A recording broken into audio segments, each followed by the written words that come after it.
Good morning, good people. Happy Sunday. This is your girl, Dr. Kendra Nicole Bryant. I am back talking about James Baldwin. For those who are following me, you know that I have been spending over a year with James Baldwin because in 2024, he turned 100. And so as a celebration of his 100th birthday, I decided I would read all of the essays collected in The Price of the Ticket.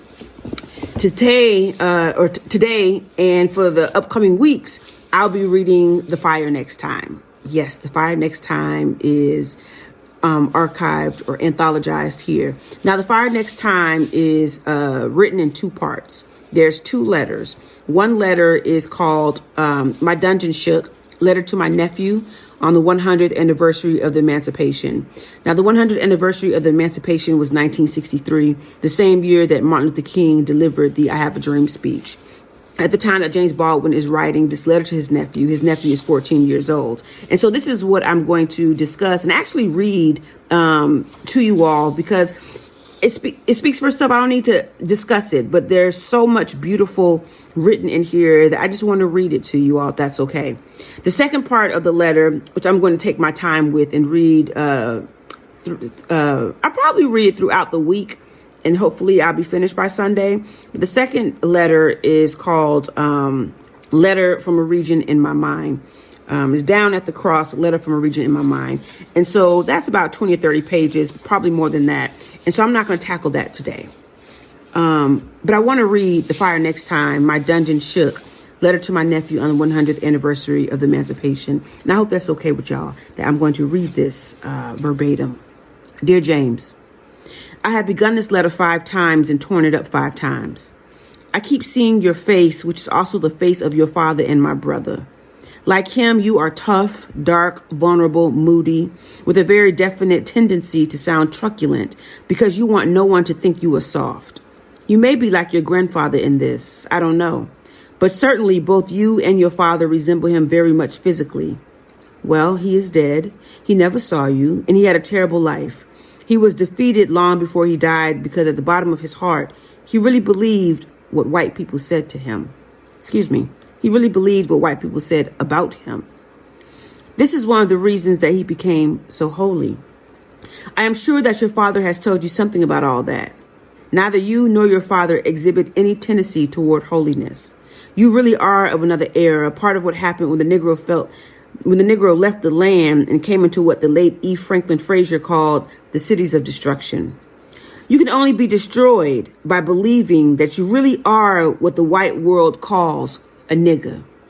I tell you this because I love you, and please don't you ever forget it. I have known both of you all your lives, have carried your daddy in my arms and on my shoulders, kissed and spanked him and watched him learn to walk. I don't know if you've known anybody from that far back. If you've loved anybody that long, first as an infant, then as a child, then as a man, you gain a strange perspective on time and human pain and effort. Other people cannot see what I see whenever I look into your father's face. For behind your father's face, as it is today, are all those other faces which were his. Let him laugh and I see a cellar your father does not remember and a house he does not remember. And I hear in his present laughter, his laughter as a child. Let him curse, and I remember him falling down the cellar steps and howling, and I remember with pain his tears, which my hand or your grandmother's so easily wiped away. But no one's hand can wipe away those tears he sheds invisibly today, which one hears in his laughter and in his speech and in his songs. I know what the world has done to my brother and how narrowly he has survived it.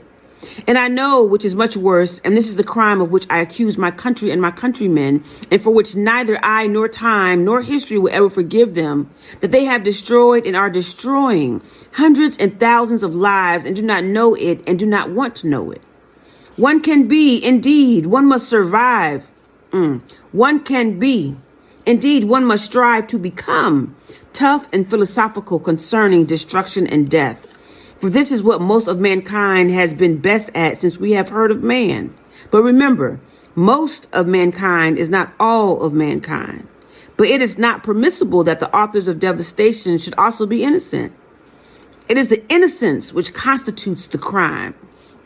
Now, my dear namesake, These innocent and well-meaning people, your countrymen, have caused you to be born under conditions not very far removed from those described for us by Charles Dickens in the London of more than 100 years ago.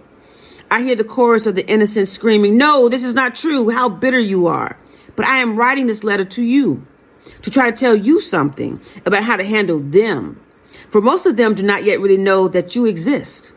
I know the conditions under which you were born, for I was there. Your countrymen were not there and haven't made it yet. Your grandmother was also there, and no one has ever accused her of being bitter.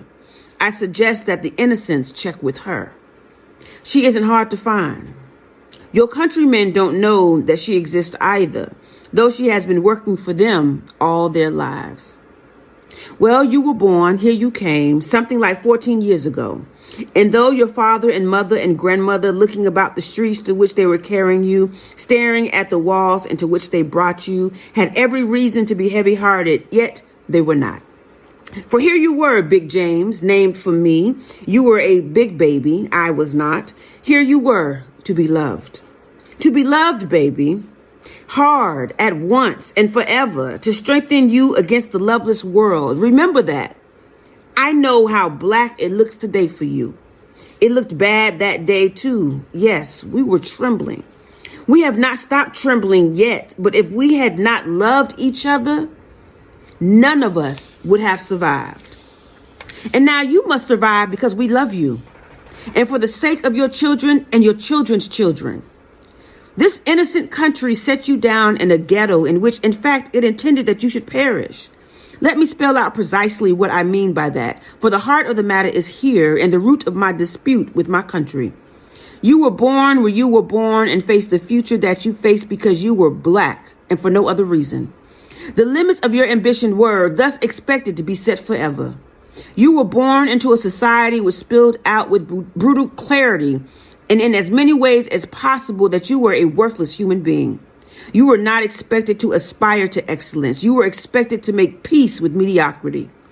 Wherever you have turned, James, in your short time on this earth, you have been told where you could go and what you could do and how you could do it and where you could live and whom you could marry. I know your countrymen do not agree with me about this, and I hear them saying, you exaggerate. They do not know Harlem, and I do. So do you. Take no one's word for anything, including mine, but trust your experience. Know whence you came. If you know whence you came, there is really no limit to where you can go. The details and symbols of your life have been deliberately constructed to make you believe what white people say about you. Please try to remember that what they believe, as well as what they do and cause you to endure, does not testify to your inferiority, but to their inhumanity and fear. Please try to be clear, dear James, through the storm which raises about your youthful head today, that about the reality which lies behind the words acceptance and integration. There is no reason for you to try to become like white people, and there is no basis whatever for their impertinent assumption that they must accept you.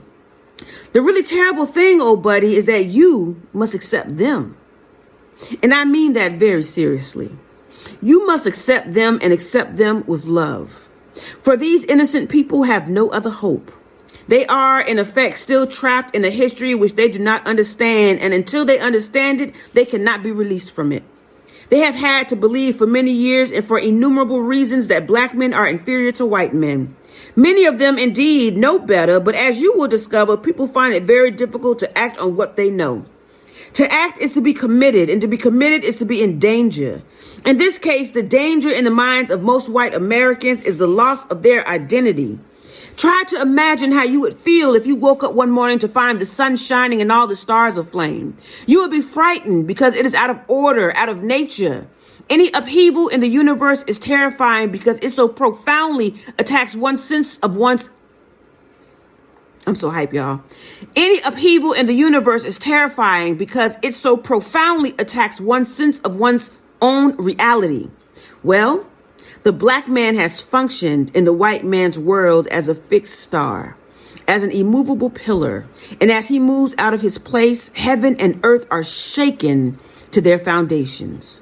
I'm going to read the rest in part 2. It's like just a paragraph. Come, keep following me, y'all. Hear the rest of this beautiful letter that James pens to his 14-year-old son in 1963.